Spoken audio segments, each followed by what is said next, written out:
राधे राधे दोस्तों, आप सभी का दिन शुभ हो। सभी को पुत्रदा एकादशी की हार्दिक शुभकामनाएं। पूरे वर्ष भर में एक ऐसी विशेष एकादशी आती है जिसका नाम सुनते ही मन में आशा और विश्वास जग जाता है।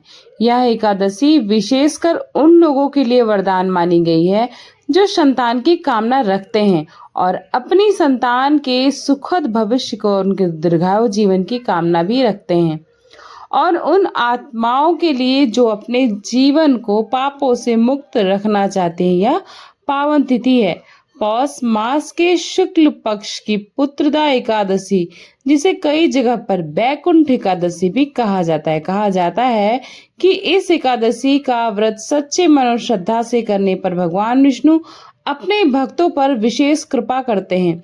इस दिन किया गया व्रत और पूरे मन से सुनी गई कथा मनुष्य के पिछले 7 जन्म के दोषों को क्षण भर में समाप्त करने का सामर्थ्य रखती है। एकादशी केवल संतान सुख देने वाली ही नहीं, बल्कि जीवन को सही दिशा दिखाने वाली और मोक्ष की ओर ले जाने वाली भी मानी जाती है। इसलिए प्रिय श्रोताओं, आज अपने मन को शांत करके भगवान हरि पर पूर्ण विश्वास रखते हुए इस दुर्लभ और पुण्यदायी एकादशी की कथा पूरे भाव से, पूरे विश्वास से सुनिएगा, क्योंकि जब कथा श्रद्धा से सुनी जाती है तो वह केवल कथा ही नहीं रहती, बल्कि कृपा बनकर जीवन में उतर जाती है। तो सभी प्रेम से बोलिए श्री लक्ष्मी नारायण भगवान की जय।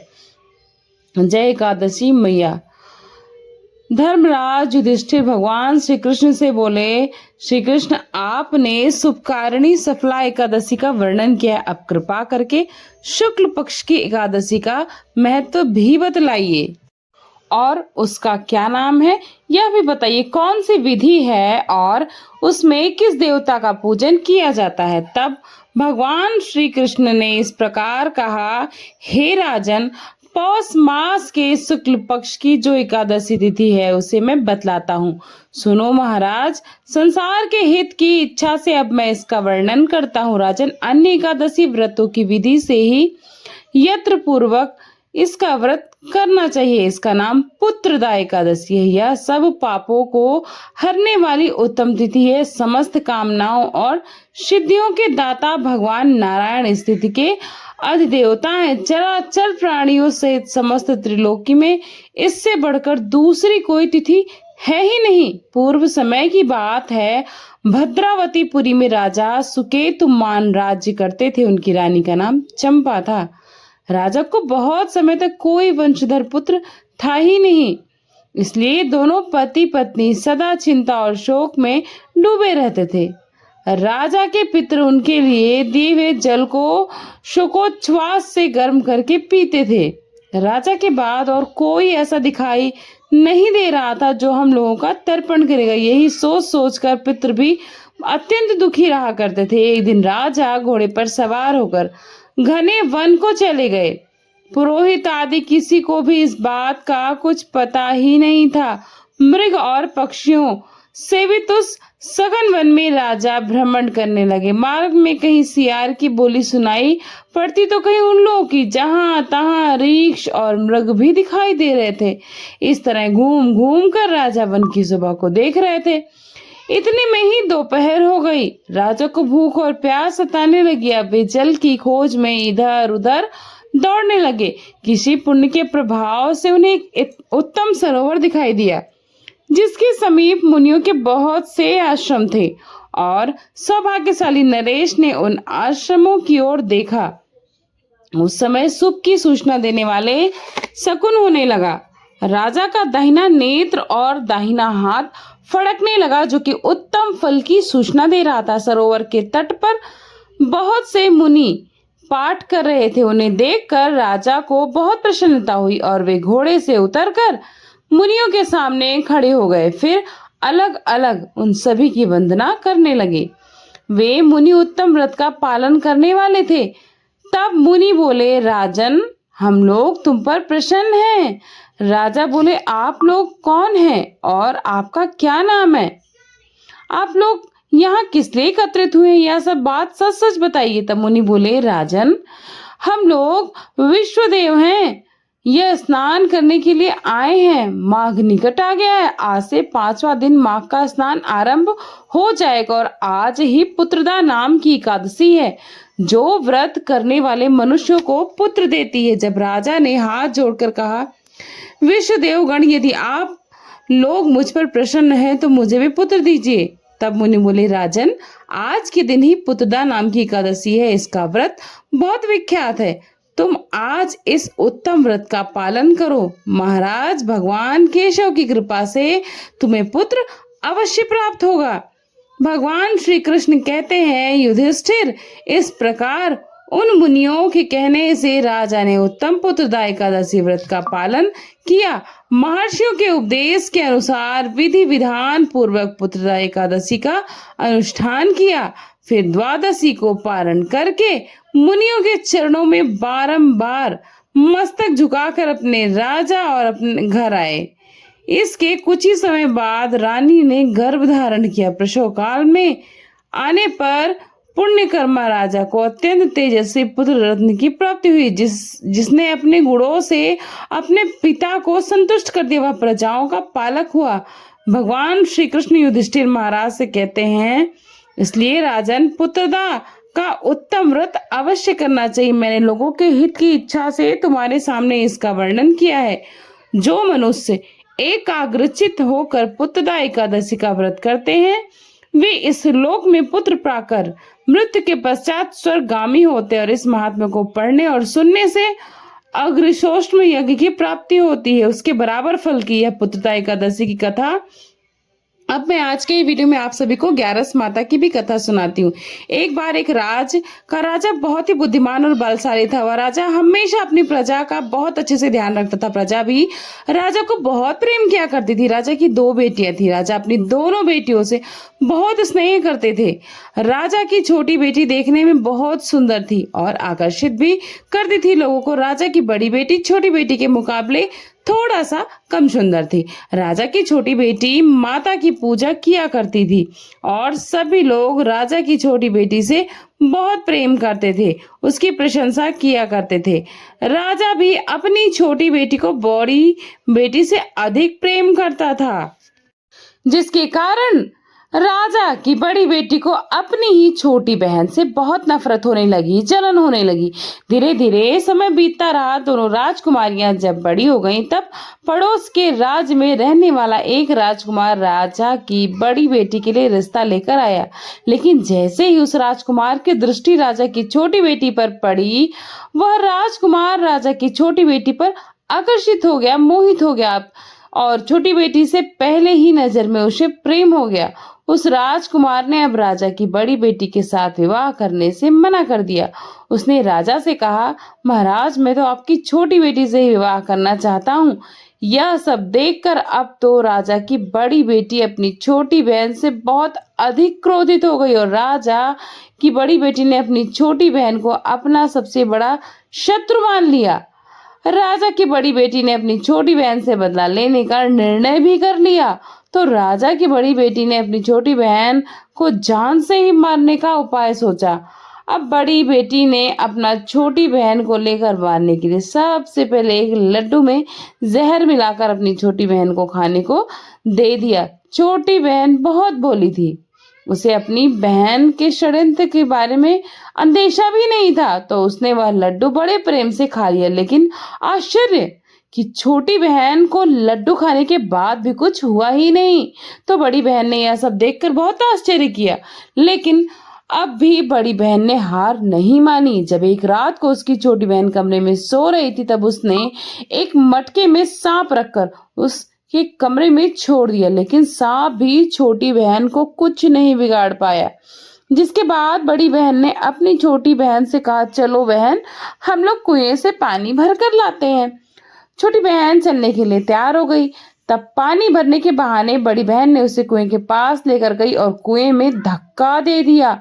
लेकिन तब भी छोटी बहन को कुछ नहीं हुआ, क्योंकि हर बार 11 माता उसकी रक्षा कर रही थी। उधर बड़ी बहन अपने सारे प्रयास के बाद भी लगातार असफल हो रही थी, जिस कारण वह और अधिक क्रोधित हो गई।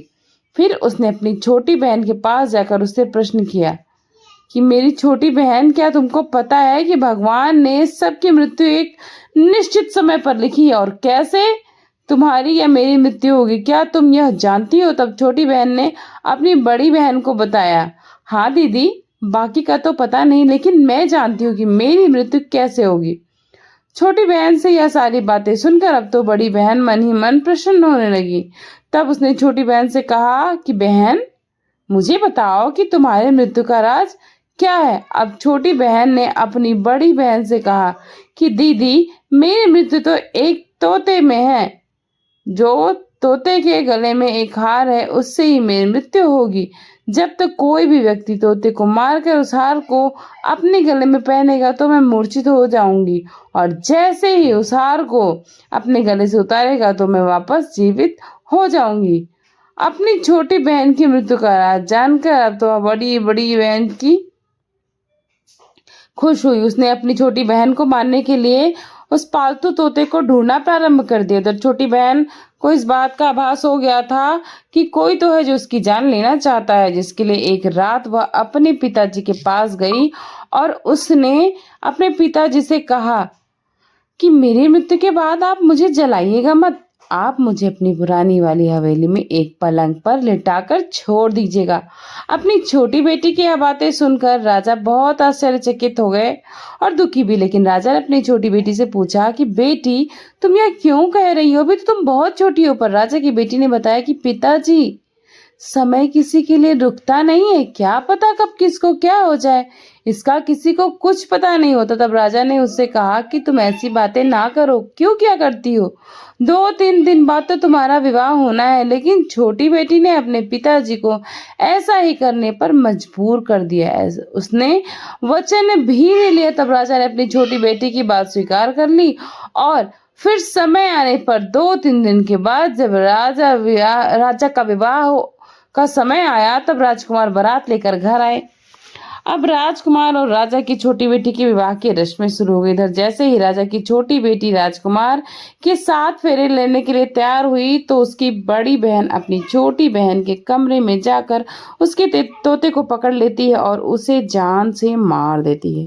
तोते के गले में जो हार था उसको अपने गले में पहन लिया और उधर जैसे ही बड़ी बहन ने उस हार को अपने गले में पहना तो उधर छोटी बहन, जो केवल 3 फेरे ही ले पाती है, वहीं पर बीच रास्ते में ही गिरकर बेहोश हो जाती। जिसके बाद राजा ने बड़े बड़े हकीम, वैद्य सबको बुलाया, पर छोटी बेटी का इलाज करने के लिए कोई आया ही नहीं। जो आया वो अक्षम था। राजा की बातें सुनकर जब वैद्य ने छोटी बेटी को देखा तो राजा को बताया, महाराज, आपकी छोटी बेटी तो जीवित है और ना मरी हुई है। ऐसा मैं पहली बार देख रहा हूँ कि ना तो ये जीवित बोल सकता हूँ ना इसे मरा हुआ। राजा ने वैद्य और हकीम को यह बात बाहर बताने से मना किया और कहा कि अगर तुमने यह बात किसी को बाहर बताई तो हम तुमको फांसी पर लटकवा देंगे। राजा ने अब अपनी छोटी बेटी को पुराने महल में ले जाकर एक पलंग पर लिटा दिया और फिर वहां पर जो कुछ सैनिकों को तैनात किया था उनसे भी कहा कि तुम ये बात बाहर नहीं बताओगे। इसके बाद राजा वापस अपने महल में आए। इधर राजा की बड़ी बेटी ने अपने पिताजी के पास आई और कहने लगी, पिताजी, अगर यह विवाह संपन्न नहीं हुआ तो आपकी इज्जत का क्या होगा? जरा सोचिए तो। यदि आप अपनी इज्जत बचाना चाहते हैं, कहें तो मैं इज्जत बचाने के लिए इस राजकुमार से खुद स्वयं विवाह करने को तैयार हूं। राजा अपनी बड़ी बेटी के षड्यंत्र के बारे में कुछ भी नहीं जानते थे, तो उन्होंने अपनी बड़ी बेटी की बात मान ली और तब राजा ने अपनी बड़ी बेटी को छोटी बेटी के कपड़े, आभूषण इत्यादि पहनाकर मंडप में भेज दिया ताकि किसी को इस बात का पता न चल सके। छोटी बेटी के साथ विवाह नहीं बल्कि बड़ी बेटी के साथ हो रहा था, लेकिन राजकुमार यह सब जान गया। यह तो राजा की छोटी बेटी नहीं है बल्कि राजा की बड़ी बेटी है। अब राजकुमार ने राजा की बड़ी बेटी से विवाह करने से फिर मना कर दिया। तब सभी लोगों ने राजकुमार को मजबूर करके राजा की बड़ी बेटी से बचे हुए फेरों को संपन्न करा दिया। फिर विवाह संपन्न हो गया, जिसके बाद राजकुमार को बड़ी बेटी को अपने महल में ले जाना पड़ा। विवाह के बाद राजकुमार उससे ना तो बातें करता था, ना पसंद करता था, ना उसके आसपास जाता था। राजकुमार ने तो यह भी फैसला कर लिया था कि चाहे कुछ भी हो जाए, वह अपनी प्रेमिका को ढूंढ कर रहेगा और जान कर रहेगा कि उसके साथ हुआ क्या था। फिर एक दिन राजकुमार घोड़े पर सवार होकर राजा के पुराने महल पहुंच गया, जहां पर उसे कुछ सैनिकों को देखा। महल के पास पहुंचकर राजकुमार ने जब महल को ध्यान से देखा तो वो समझ गया यह तो हमारे ससुर जी का ही महल है। जब राजकुमार ने सैनिकों से पूछा कि तुम लोग यहाँ क्या कर रहे हो और इस महल के अंदर उस पलंग पर कौन लेटा है, जिसके बाद राजा के सैनिकों ने बताया कि यहाँ पर राजा की छोटी बेटी लेटी हुई है, लेकिन हम ये नहीं बता सकते, राजा हमें मार देंगे। ऐसा सुनकर राजकुमार तो बड़ा प्रसन्न हुआ, तुरंत अपनी प्रेमिका के पास पहुंचा, उसकी सेवा करने लगा। जैसे तैसे रात हुई, राजा की छोटी बेटी उठकर खड़ी हो गई। अब तो राजकुमार यह देखकर और खुश हो गया, लेकिन सैनिक डरे हुए थे। अपनी प्रेमिका से पूछा कि तुम यहाँ क्या कर रही हो, तुम मेरे साथ मेरे घर चलकर रहो ना, तुमने विवाह बीच में अधूरा क्यों छोड़ दिया। तब राजकुमारी ने राजकुमार को सारी बातें बता दी कि मेरी जान एक तोते में बसती थी और यह बात मैंने सिर्फ अपनी बड़ी बहन को बता दी थी। मुझे पता था कि उसने ही मुझे मारने का प्रयास किया है। उसके पास एक हार है जिसको वह सुबह पहन लेती है और रात को उतार कर रख देती है।